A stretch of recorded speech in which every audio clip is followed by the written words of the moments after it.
আমার এখনো মনে পড়ে যে ফাঁসির মঞ্চে যাওয়ার আগে নিজের কবরের জায়গা নিয়ে উনি বলতেছেন যে আমাকে যদি কেউ বলে যে আপনার ইচ্ছা কোথায়, হাসি মুখে বলছে, হ্যাঁ, তাহলে আমার ইচ্ছা হলো তো আমি আমার আব্বার কাছে যাইতে চাই, কিন্তু আমি যদি এটা বলি তা জেলা সাহেব তো বিপদে পড়বে।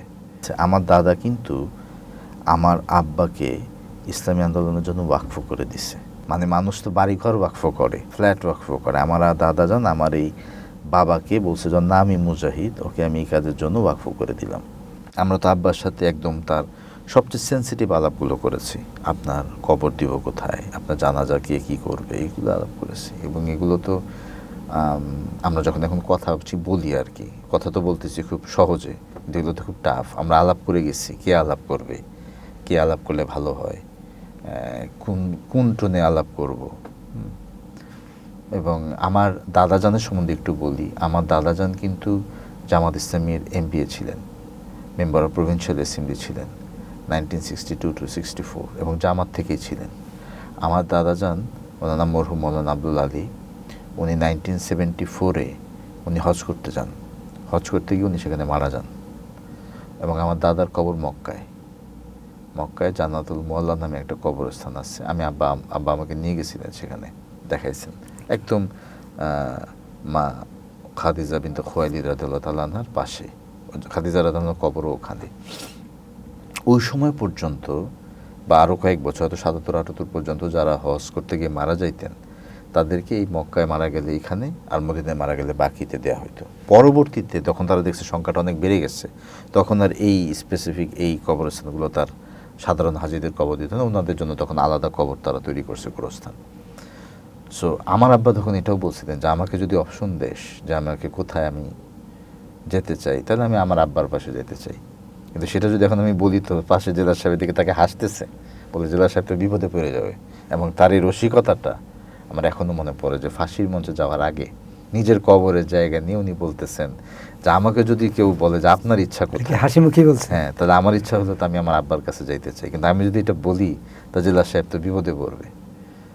তো জেলা সাহেব স্যার বলতেছে আর কি। হ্যাঁ, তো তারপরে তো এগুলো সব আলাপ করলাম, এবং আলাপ সালাপ করে আমরা বিদায় টিদায় নিয়ে একদম লাস্টে জেলার বললেন যে স্যার আমরা একটু গেটটা খুলে দিই, আপনি একটু বের হয়ে আসেন, সবার সাথে একটু হাত টাত ধরেন। আব্বা বললো এটা কি নিয়মের মধ্যে? তো বললো যায়। এটা আমি আপনাকে বলি একটা জিনিস, আমার আব্বাকে অনেক মানুষ অনেকভাবে মিসআন্ডারস্টুড করার একটা বড় কারণ হলো যে আমার বাবা আগাগোড়ে খুব নিয়মের ব্যাপারে খুব কঠোর মানুষ, সাংগঠনিক ডিসিপ্লিনের ক্ষেত্রেও খুব কঠোর মানুষ, এবং এই কারণেই হয়তো ওনাকে অনেক মানুষ অনেকভাবে বলে, উনি কোনো জায়গাতে ছাড় দেয় না। এটা আমার আব্বাকে নারায়ণগঞ্জ থেকে ঢাকা 21শে আগস্টের মামলায় আনার পথে ওনার সঙ্গে যে লোকজন থাকতো তারা তাকে নিজেদের ফোন থেকে শুরু করে কত ধরনের অফার দিচ্ছে। আমার আব্বা তার এই পুরো 5 বছর বা 5.5 বছরের কারা জীবনে একটা বারও বাসায় ফোন দেয়নি। অনেকের কথাই আমি জানি, অনেকে হয়তো সেটা বলবে কিনা জানি না পাবলিকলি, তারা ফোন দিতেন, আমার আব্বা একটা বারের জন্য ফোন দেয়নি। এবং উনি বলতেন যে এটা, এবং ওই যে জেল আমরা যখন বলতেছি যে আপনি বের হন একটু হাতটা ধরি, উনি বের হচ্ছে না। জেলার যখন বলছেন তখন আবার উনি কাউন্টার প্রশ্ন করতেছে যে এটা কি আইনের মধ্যে আছে, উনি বলছে জি স্যার আপনি পারবেন, তখন উনি বলছে যে আচ্ছা ঠিক আছে আমি বের হই। এবং একবার শুধু ডেপুটি জেলার একজন আমার ভাইকে তা একটু এরকম মানে একটু শর্ট করেন এরকম, তখন আব্বা বলছে দেখেন আমি 1 মিনিটও দেরি করার লোক না, বরঞ্চ আপনারা যদি আমাকে মনে করেন যে আমি ইচ্ছা করে দেরি করতেছি যাতে আমার ফাঁসির সময় দেরি, এটার জন্য না হয় জন্য তারা আছে, আমি নিজেই তারার মধ্যে আছি যাতে আমি দ্রুত শেষ করি, কারণ আমি এটাকে ভয় পাচ্ছি বলে দেরি করতেছি, এরকম যেন না হয়। সো খুবই নিয়ম মানতেন। তো ফলে ওনাকে গেট খুলে দিল, উনি বাইরে আসলেন, বাইরে আমাদের সবার সাথে জড়ায় ধরলেন। উনি ওনার রেডিও ছিল, রেডিওতে উনি খবরাখবর যা পাইতেন সে আলোকে উনি কয়েকদিন ধরেই মনে হয় টুকটুক করে কিছু কাপড় চোপড় উনি এক জায়গায় উনি করছেন। উনি বললেন যে এগুলো আমি দিয়ে দিই। রাজুল্লাহ সাহেব বললেন যে না স্যার এটা আমাদের নিয়মে নাই, আপনি এরকম করে কাপড় চোপড় দিয়ে দিবেন, এটা নিয়মে নেই, আমরা ইন্সপেকশন করব, তবে আপনাকে ওয়াদা দিচ্ছি আপনার সকল মালপত্র আমরা ফ্যামিলিকে দিয়ে দিব। দিয়েছেন তার আল্লাহর রহমতে, এটা পরে দিয়েছেন। তো যাই হোক, তারপরে আমরা আব্বার সাথে কোলাকুলি করে আমরা বেরিয়ে আসলাম। আমার লাস্ট আমার পরে বোধহয় আমার বোন আসছে, অথবা আমি বোধহয় লাস্ট। বোন কান্নাকাটি করেনি?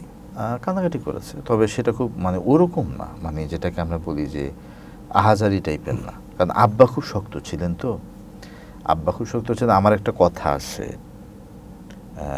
আমি একটু ইমোশনাল ছিলাম, যেহেতু আমি দীর্ঘ সময় তার সাথে এই মামলাটা করেছি। ফলে আমার জন্য টাফ ছিল কি জানেন ভাই, মানে আমি তো বাড়ির ছেলেদের মধ্যে ছোট, কিন্তু আমি কোঅর্ডিনেট করতেন, আমার কোঅর্ডিনেট করতাম, এবং আমার উকিলরা সবচেয়ে হার্ড ট্রুথগুলো তো আমাকে বলতেন।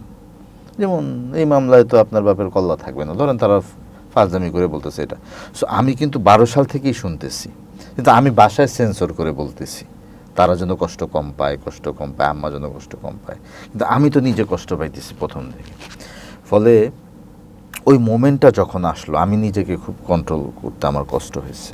এবং আমি মনে আছে, আমার ওই লেখা তো আমি লিখছি যে আমি আব্বাকে বললাম যে আজকে যদি আমার দাদাজান বেঁচে থাকেন, কারণ এখানে একটা হিস্ট্রি আছে, আমার দাদা কিন্তু আমার আব্বাকে ইসলামী আন্দোলনের জন্য ওয়াকফ করে দিছে। মানে মানুষ তো বাড়িঘর ওয়াকফ করে, ফ্ল্যাট ওয়াকফ করে, আমার দাদাজান আমার এই বাবাকে বলছে যে না আমি মুজাহিদ, ওকে আমি এই কাজের জন্য ওয়াকফ করে দিলাম। ফলে আমি ওই কথাটা রেফারেন্স নিয়ে এসে বলছিলাম যে আজকে যদি আমার দাদাজান জীবিত থাকতেন উনি খুব খুশি হইতেন, কারণ আপনি আপনার ছাত্র জীবন থেকে যে আন্দোলনটা করছেন, তারপর আপনি যৌবনকাল, আপনার মাঝ বয়স, আপনি পৌরত্ব, পুরোটা সময় আন্দোলন করে আজকে এই আন্দোলন করতে করতে আপনি ফাঁসির মঞ্চে যাচ্ছেন। সো হোয়াট এ লাইফ, পুরোটাই একই মিশন, একই ভিশন। ফলে ধরেন আমার বাবার, তারপর আমরা তাকে বিদায় দিয়ে আসলাম। আমি লাস্টে শুনলাম আমার আব্বা বলতেছেন যে তাহলে আমি অজু করি, আমি একটু নামাজ পড়ি, এটা। তারপরে হয়তো উনি পড়েছেন, এটা পড়েনি।